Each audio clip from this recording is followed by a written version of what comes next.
Shalom, selamat malam. Perkenalkan, nama saya Linggi Cindy Bungkana dari kelompok muskuloskeletal.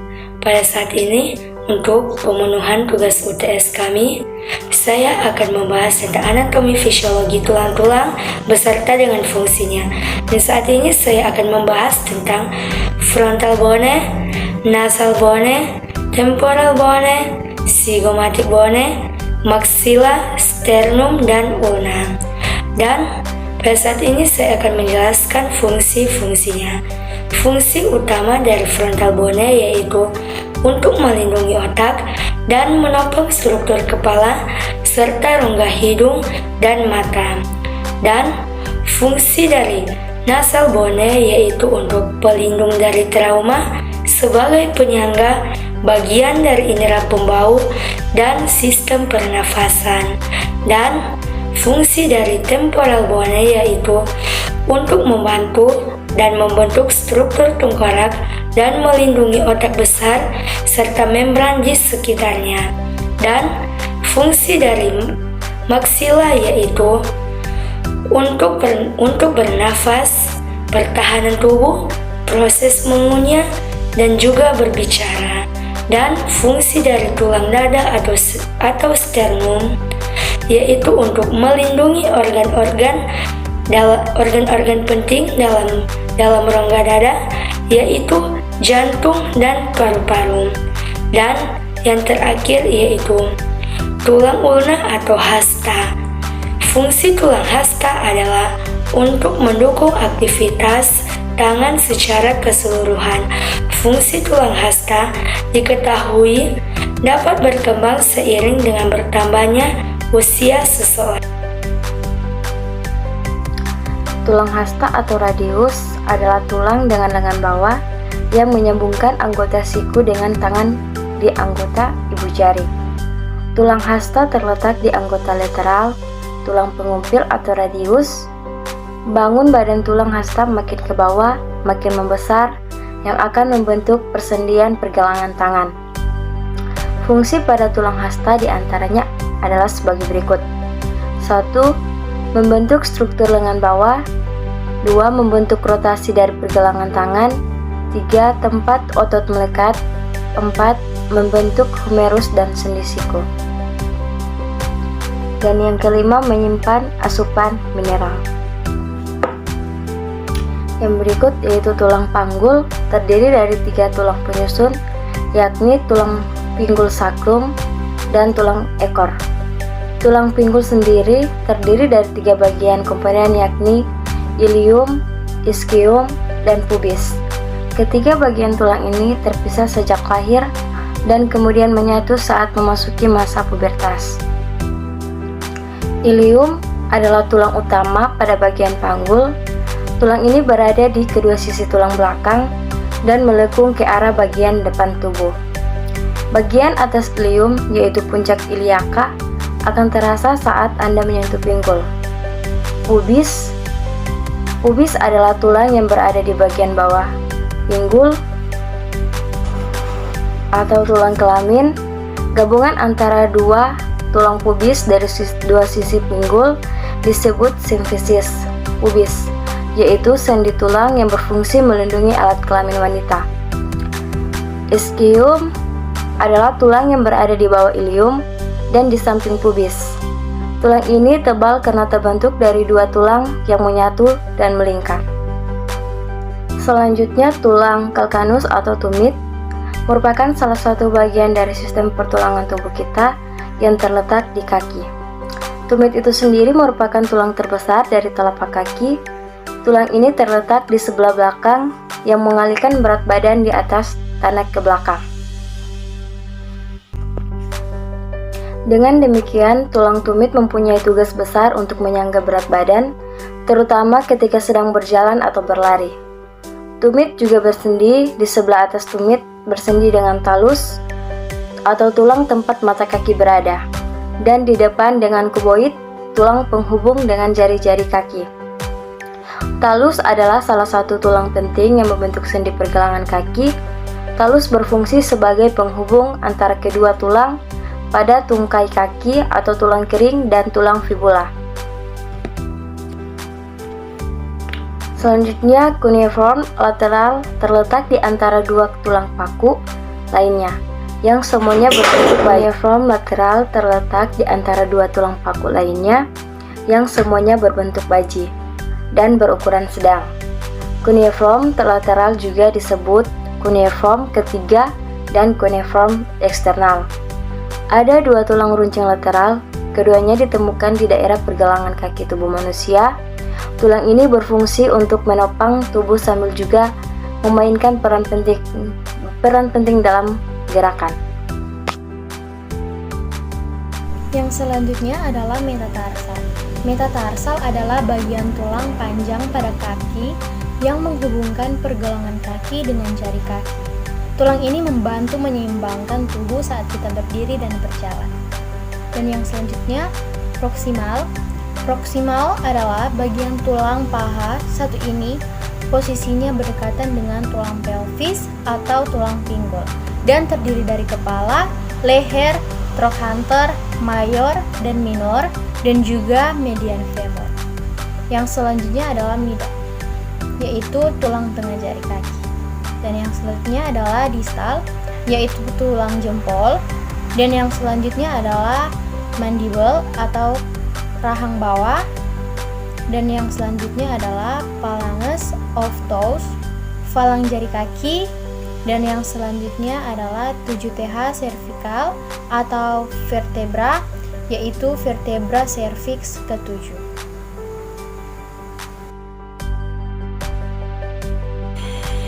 Oskapula atau tulang belikat mempunyai fungsi menstabilkan postur tubuh karena menghubungkan tulang di daerah bahu, dada, dan leher. Osklavicula atau tulang selangkah berfungsi untuk menopang lengan agar bisa bergerak secara leluasa.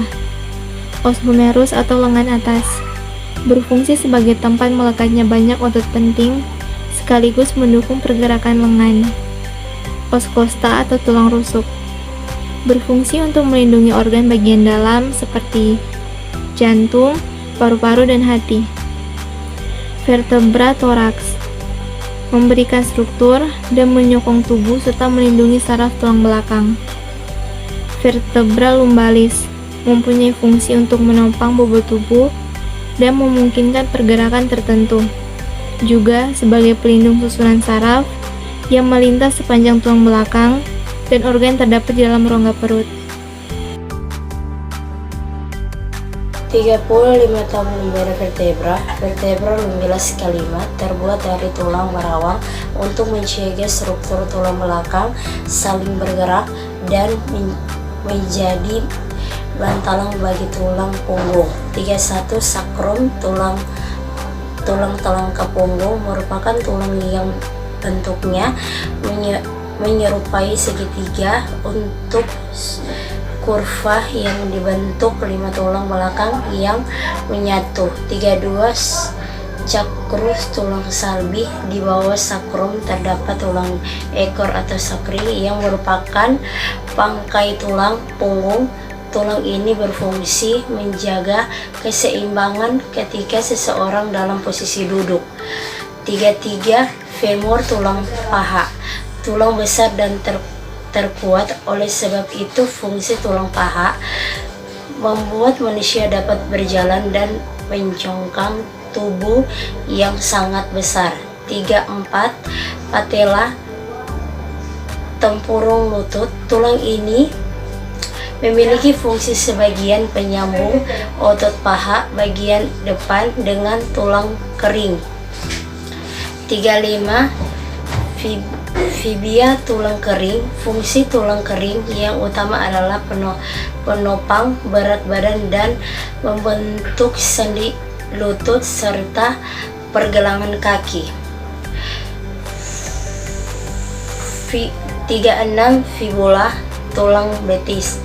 Kedua tulang ini berfungsi untuk menstabilitaskan tubuh ketika berdiri, menyangka otot-otot tungkai bawah, melompat besar badan, dan menggerakkan pergelangan kaki. 37 tulang pergelangan kaki dipakai menyangkat jaringan yang tidak diferensiasi, masih belum bisa dibedakan bagian-bagiannya yang membentuk tubuh sekelompok vegetasi tungkai terendah.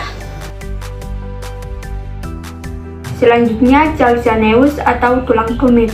Fungsinya, tulang ini terletak di sebelah belakang yang mengalihkan berat badan di atas tanah ke belakang. Dengan demikian, tulang tumit mempunyai tugas besar, yaitu untuk menyangga berat badan, terutama ketika sedang berjalan atau berlari. Parietal bone atau tulang ubun-ubun. Fungsinya untuk membentuk selubung bulat yang kuat di atas bagian otak. Kemudian, occipital bone atau tulang kepala belakang. Salah satu fungsi utama tulang kepala belakang yaitu melindungi bagian otak serta pusat visual. Fungsi lainnya yaitu yang pertama membentuk tulang tengkorak, jalur batang otak, tempat saraf dan ligamen, membantu pergerakan kepala dan tubuh.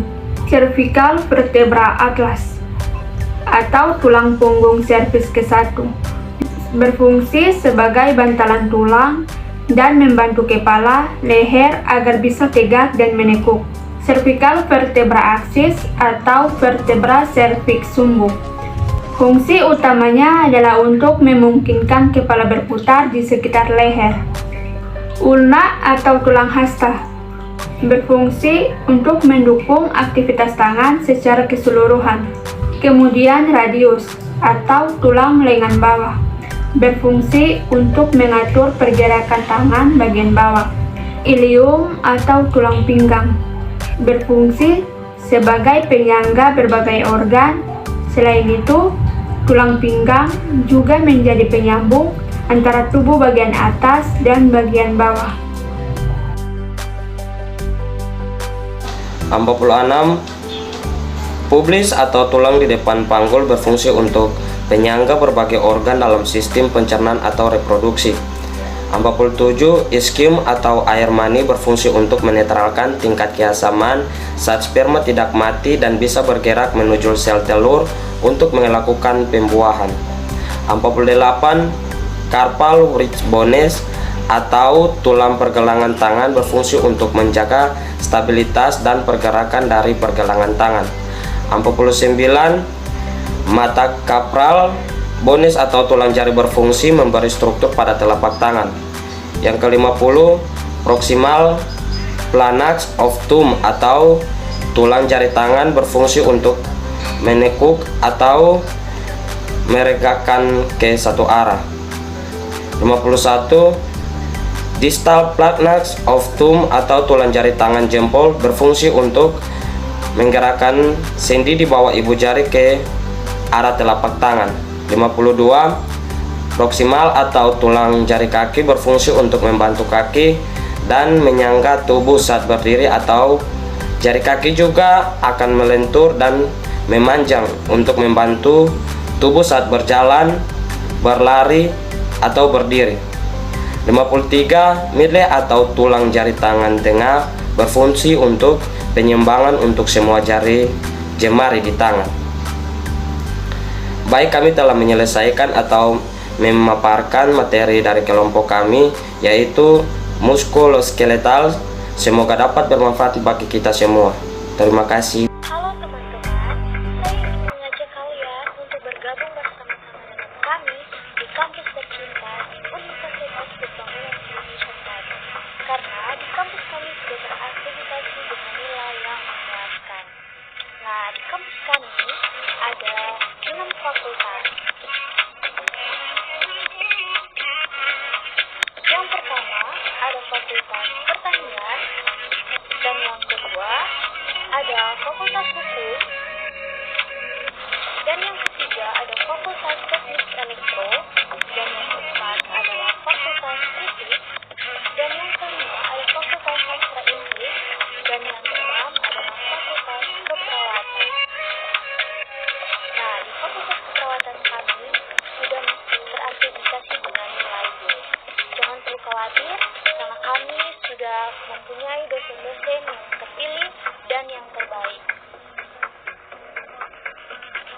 tunggu apa lagi?